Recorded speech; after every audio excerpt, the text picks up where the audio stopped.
Okay, this is the review now from Brad Epoy Santos. Last year pa to, September 24, 2022. Pero kasi ngayon ko lang siya nakita at kailan lang ako nag-umpisa ng aking mga review and komentaryo at kwentuhan. Brad Saraba Inactivo Vlog, soon to be Saraba Malaya. Papalitan ko na ang aking name sa September 15. Kasi pagdating ng September 15 pwede na ako magpalit ng pangalan, so it will become Saraba Malaya. Very meaningful sa akin ang salita, kaya I will change it to Saraba Malaya, but it will always be your Brad Vlog. So ito ang service, nakatag si Brad Bingoy Tabalon na aking kasama sa SRB USA. Nakatag si Brad Serapin Galpo, Jessica Rino, Leonardo Teodoro, Henry Vicente, Ramon Gregorio Bagatching Rubio. Si ano to? Sino ba si Brad Ramon? Si Brad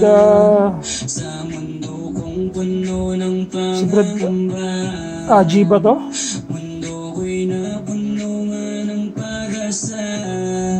Kamusta ka na? Brad RG Rubio. Kuya RG Rubio. I miss you. It's been a while. Tagal na natin din nagkita, but I remember you and your brother. Shoutout sa Pi Chapter. Charo Bulaon, Andy Gomez, Tito Joaquin, Joey De La Cruz, Larry Casilag, Bernadette Cabrera, Roger Gregas, Ovencio Aguilar, Alberto Revilla, Elvira Marigondon, Philip Diego, Myla Brad Potpot, shout out, Rodel Reyes, Guillermo Rubio. So yung kapatid ni Brad RG, siguro ito yung nasa Muntinlupa or Alabang. Botbo Casil Tapek, Leo Tabalon, ito kapatid ni Brad Bingoy or kamag-anak ni Utol Bingoy, Edelberto Cabanero, John Alganes at Kuya Ricky David. Kuya Ricky David, shoutout sa iyo. I miss you too. Okay, so ang caption ay feeding at gift giving ng sleeper sa community, LFS, Moab, Beta Pi Community, La Loma, Quezon City. Okay, so this is a old community chapter ng SRB sa La Loma. So nung una ko silang makita is talagang may mga edad na sila. Napanood niyo ba yung Manong Gang? Sila Bamer Moran, Max Alvarado, Paquito Diaz, puro mga matatanda. No, that's just a comparison. Parang ano ba tawag sa ganung comparison? Something.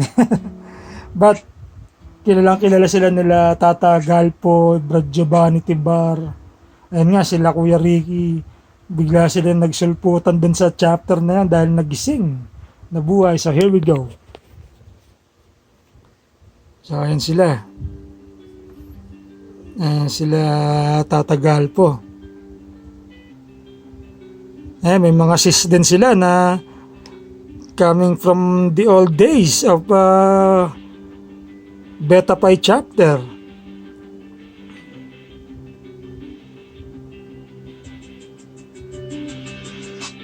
Ayan, Brad Leonardo.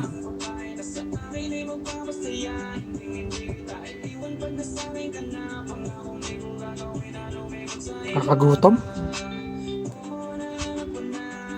Pag ako nakakakita na pagkain siya, nagugutom ako. There you go. There's their feeding. Brad Potpot at Kuya Ricky.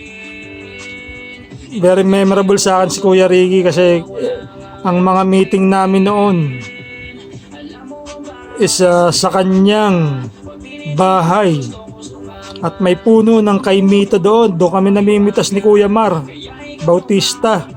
Pag nakakita si Kuya Mar ng bunga ng kaimito, Si Brad Ricky may napakahabang panungkit. Sinusungkit ni Kuya Mar. Kakainin niya yung kay Mito. Si Kuya Mar mahilig kumain yan. Kuya Mar Bautista, I miss him so much. Grabe. Namimiss ko yung mga ka-chapter ko dyan sa Kalimbas. Kaya si Kuya Mar nung kanyang burol is 4 na beses akong dumalo sa burol kahit wala yung ibang mga brad. Kahit walang brad, kami lang ng misis ko at ng anak ko. Pupunta kami. Dahil yun ang kanyang last days. Kaya 4 na gabi ako pumunta sa burol ni Kuya Mar.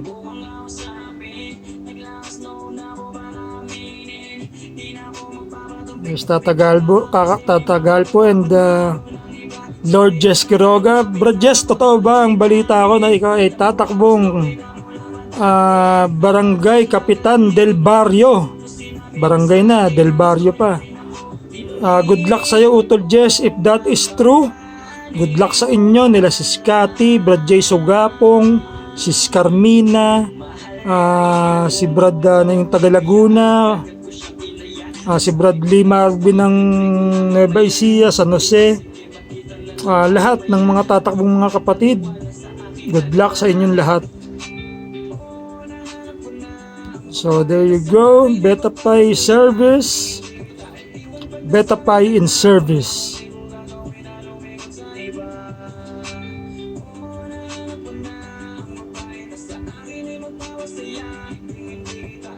So related siguro, related ang chapter na ito sa chapter nila Brad Arthur Dalindin at Brad Hannibal, Brad Jobet Quintana. Pi Beta naman sila. Doon sila sa ano nga bang lugar yon? Malapit kila Brad Mar Bautista. Nagkakadikit yan yung mga yan. Alpha Dangwa, Upsilon Rho, tas ayan, Laloma.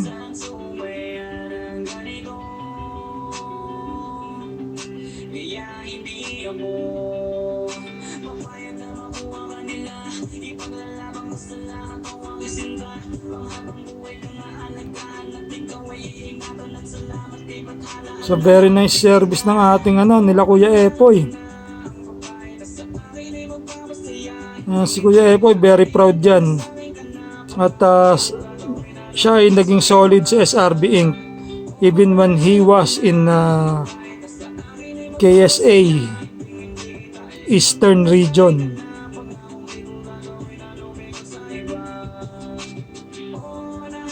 Sis Josie ba to? No, Betapay. Nice frat shirt po, sis. Wow, kakagutom. Pansit na nasa bilao. At I think that's chicken inasal. And then yun yung kanin, no?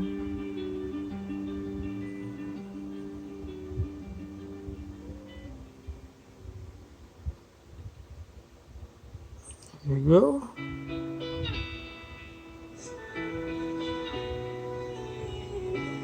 Oh.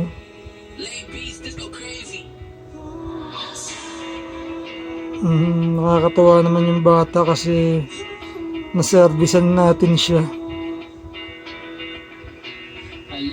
Oh, puto! Oh my goodness! Napakasarap! Yes, again, Kuya Ricky Tatagalpo. Talagang reunion ng ating mga kuya or tatay. Ako tawag ko sa kanila kuya. Kasi mga kaedad nila ang aking ate at kuya. Ang kuya ko 12 years ang agwat sa akin and then ang ate ko is 14 years ang agwat sa akin.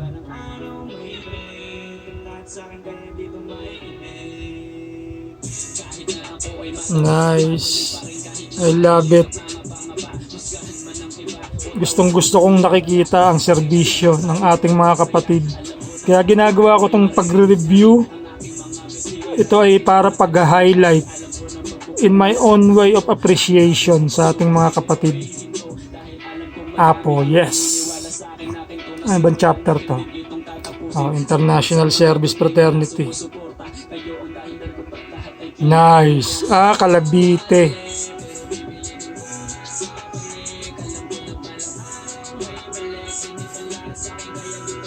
Daming lechonan dyan, ano? Bilihan ng mga chicharong bulaklak. Mura ng chicharong bulaklak dyan. Diyan ako bumibili para idaling ko sa Amerika. Bibili ko ng lutong chicharong bulaklak, tas iinit na lang namin dito. Buti nakakalusot. Okay. Meron pang isa eh. Meron pang isa si Kuya Epoy na post eh. Pero December naman siya, pero konti ang picture niya. So, Scouts Royal Brotherhood, International Service Fraternity and Sorority, Incorporated, Mega Service Part 2 and Christmas Gift.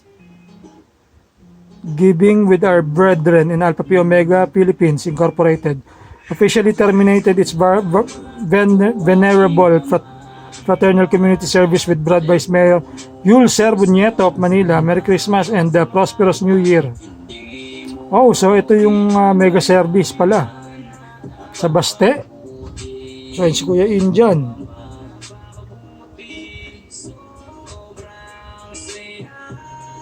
Alakdan Basketball Court. Saan ba yung Alakdan?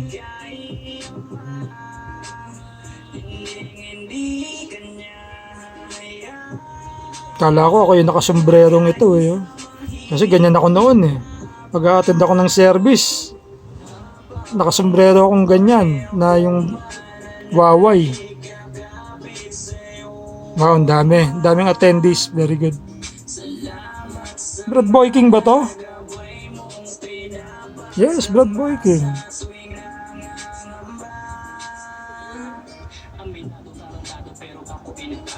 Oh, ibang mega service to. Saan ba yung Alakdan? Amadome. Amadome? Ano ba yan? Wow. I love it. I love it. Pak na pak, ano? Talagang ang daming attendees na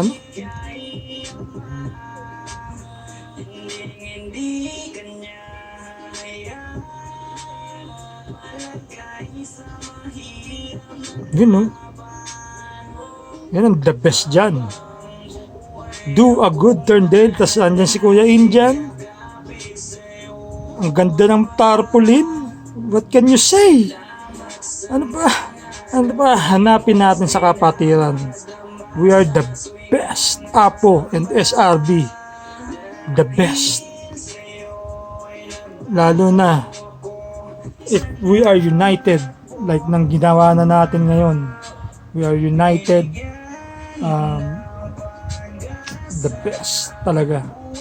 SRB Inc. Si Brad Tony Di Maano din pala.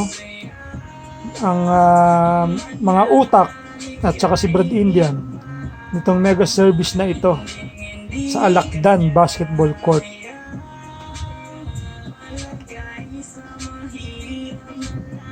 Sayang, December 10, kung natapat yun ng November, nakarating ako dyan. Kasi December 5, umuwi na ako ng bumalik na ako ng Amerika eh. Pero naka-attend naman ako ng yung service ng araw ng patay dyan sa South, sa North. So nakita ko ang ating maraming mga kapatid. Binabaan ko sila. Kasama ko si Louie Ripalda na Brad din na taga sa amin. Nagkita-kita kami dyan nila Brad Giovanni Tibar, sila Brad William Pabro.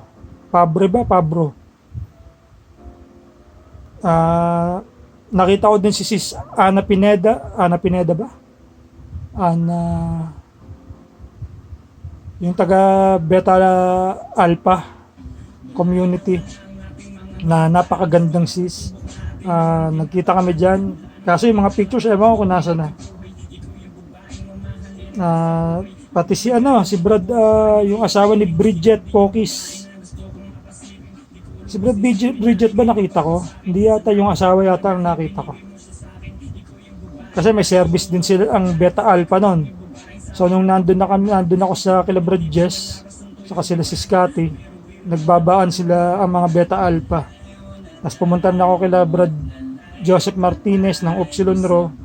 Nagkita kami ni Tupac. Gusto ko nga sanang puntahan si Brad Mar, kaso pasara na.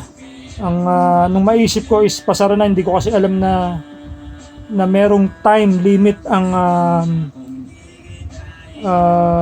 na may closing ng maaga. Kala ko it's gonna be like 24 hours or hindi magsasara. So hindi ko na visit ang aking Kuya Mar Bautista. So anyway mga kapatid, enjoy sa pre-anniversary. Sa 50th, yun ang plano ko, 50th natin, kasi it's a very significant number dahil ang 50 is a golden year. So yun ang plano ko, at siguro tatanungin ko yung mga kapatid natin dito sa USA na baka pwede rin silang umuwi, no? Kasi ako, yun talaga plano ko. So maybe magkita-kita tayo, let's have a reunion kahit sa bansa.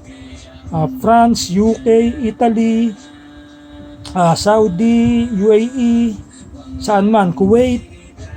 Sama-sama tayo mga kapatid. Si Brad Benny na nasa Japan, no? Makauwi rin sana sa 50th. Okay. Paalam po.